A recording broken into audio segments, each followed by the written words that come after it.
À segunda-feira, na grande edição, há Raio X com o Francisco Caena da Silva. Boa noite, Francisco. Comecemos por falar sobre, ainda dentro do Serviço Nacional de Saúde, mas sobre um outro tema. Ora, há uma decisão de avançar para gastar 900 mil euros numa coisa chamada coaching de saúde para ajudar a doentes a mudarem comportamentos. O objetivo é criar uma estrutura centralizada de acompanhamento remoto, complementar às consultas habituais de doentes com doenças crónicas e também com outros problemas de saúde. Não é uma invenção portuguesa, existem vários outros países. Há evidência científica de que o coaching na saúde funciona? Acha que está sempre doente? Usa o Dr. Google mais do que devia? Perde-se nas dicas e conselhos de saúde pelas redes sociais? Então o podcast Consulta Aberta é para si. Sou a Margarida Santos, sou médica de família e todas as segundas convido especialistas de diferentes áreas para responder de forma simples e descomplicada a todas as suas dúvidas sobre saúde. Pode ouvir o podcast em todas as plataformas e também no site da SIC Notícias e do Expresso. Boa noite, Rodrigo. Boa noite a todos os que nos acompanham lá em casa. E de facto isto é um tema novo na discussão em saúde em Portugal.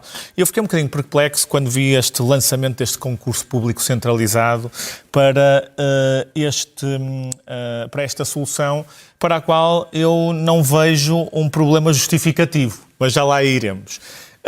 Ora, vamos primeiro perceber o que é isto do coaching. Isto é uma palavra que não é portuguesa, isto é um inglesismo e que vem da palavra coach. O coach que é o treinador, o motivador. E para que é que isto serve? Basicamente são intervenções que visam aumentar a literacia de saúde, promover mudanças comportamentais, melhorar a adesão à terapêutica, por exemplo, apoiar a autogestão da doença e também definir objetivos e planos de ação, por exemplo, na gestão das doenças crónicas. Ora, normalmente, este acompanhamento e motivação não tem necessariamente de ser feito por profissionais das profissões tradicionais da saúde e muitas vezes nem é feito mesmo por profissionais formados em saúde. E é esta a primeira questão, que é quando é feito, quem é que o faz e quem é que o regula e quem é que se responsabiliza se isto não é efetivo. Portanto, vamos então ver qual é que é a evidência que existe sobre estas práticas do coaching através do telefone, que é isto que os serviços partilhados do Ministério da Saúde vieram anunciar um concurso público para a contratação de um sistema de coaching, de 1 milhão de euros quase, através do telefone. Ou seja, a evidência diz o seguinte, que isto é bom para a mudança de alguns comportamentos, para a gestão da autogestão da doença, mas, curiosamente, não há evidência científica que isto tenha impacto na redução das idas às urgências destes doentes, na redução dos internamentos, nem da redução dos custos de saúde. Ora, este é exatamente o objetivo que está plasmado no concurso público que foi lançado por parte dos serviços partilhados do Ministério da Saúde. E não para apoiar doentes com doenças crónicas ou outros problemas de saúde? Exatamente. Tem esse objetivo, mas o objetivo primordial, que está muito bem frisado lá, é de facto esta redução de custos. Aliás, até é referido uma avaliação necessária posterior desta redução de custos. Mas vamos lá ver, então, além desta evidência, vamos ver um exemplo. O exemplo mais próximo aqui que foi feito até no Reino Unido. E neste exemplo do Reino Unido, em que é um estudo que foi publicado há uns anos atrás, foi dado a cerca de 2.500 doentes este serviço de coaching telefónico. O que se viu é que, curiosamente, os custos aumentaram, as idas às urgências aumentaram, ou seja, os efeitos foram contrários àquilo que se esperaria. O que é que eu acho que aqui é importante deixar aqui um alerta?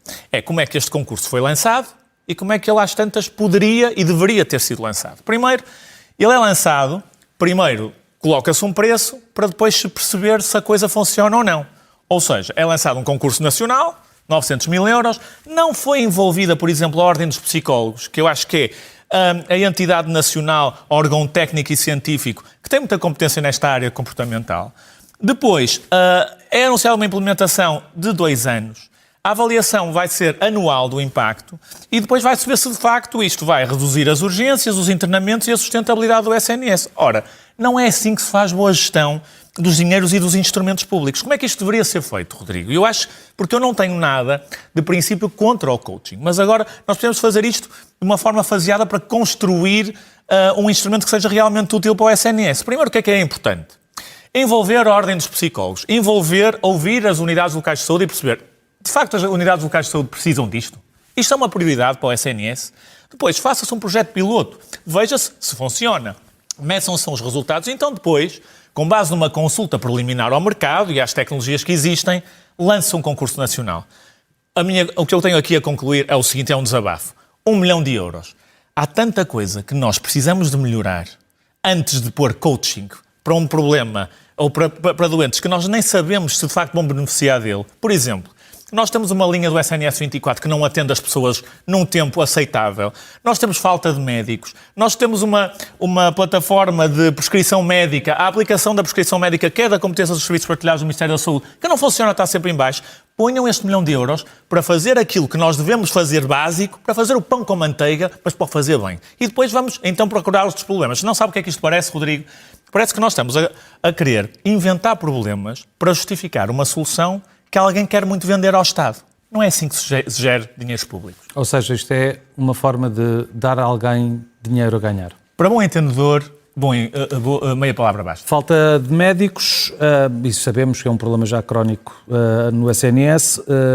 No SNS estão reformados a trabalhar com contrato ativo 847 médicos, para colmatar, por exemplo, precisamente a falta de médicos também estão muitos a fazer exatamente isso. Eles representam 53%.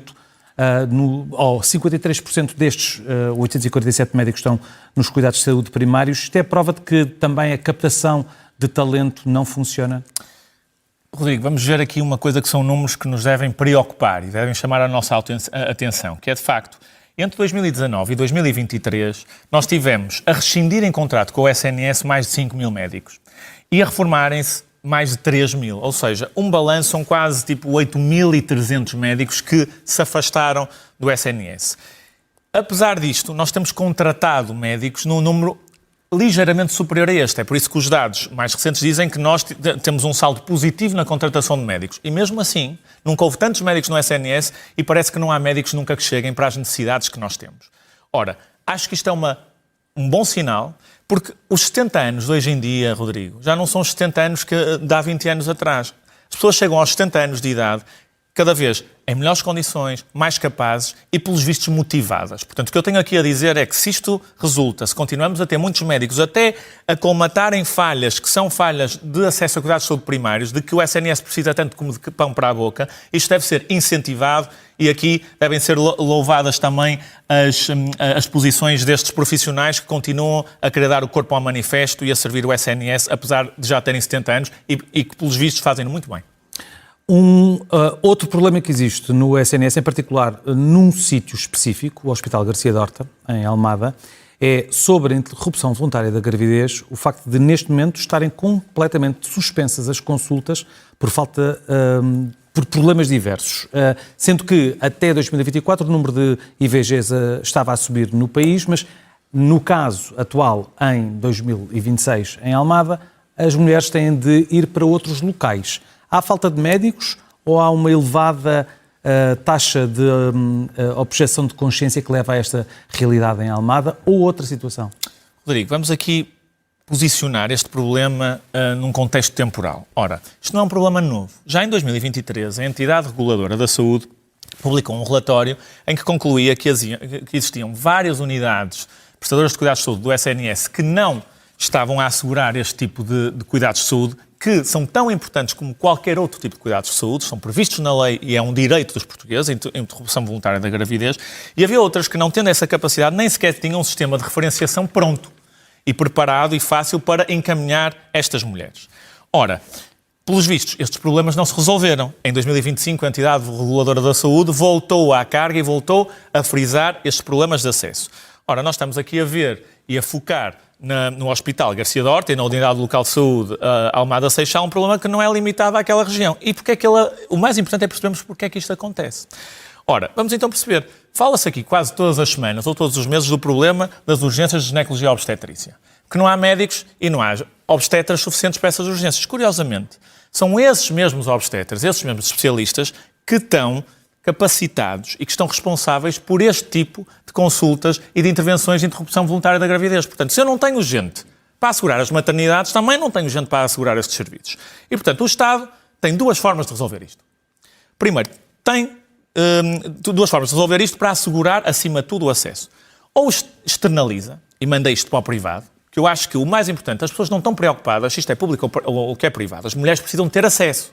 E, portanto, quando nós vimos aqui, estão a privatizar, não estão a privatizar, desde que haja acesso, eu não tenho problema de princípio com isso. Ou então, temos de pensar e de ir mais à raiz do problema. E a raiz do problema é o seguinte: as consultas e as intervenções de interrupção voluntária da gravidez são atos desinteressantes clinicamente para os ginecologistas e os obstetras. Há muitos objetores de consciência. Ninguém quer fazer estas intervenções. E, portanto, além disto, são sensíveis do ponto de vista de tempo. Ora, como é que nós resolvemos isto? Ou pagamos mais às pessoas, pode ser uma solução, mas não me parece que seja sustentável sempre a tirar dinheiro para cima dos problemas, ou então começamos a procurar alternativas e formas alternativas de dar resposta ao problema. Deixa-me aqui recordar, Rodrigo, estávamos aqui a semana passada... Por exemplo, privado então é isso? Era isso que eu lhe queria dizer. Estávamos aqui a semana passada e falamos, por exemplo, no acompanhamento de grávidas de baixo risco por enfermeiros. E eu queria deixar aqui bem claro que eu a semana passada dei aqui algumas sugestões para se desfazer um nó górdio que nós temos entre a ordem dos médicos e entre a ordem dos médicos dos enfermeiros. Ora, que não quer dizer que eu tenha mudado da minha opinião, que é a minha opinião de sempre.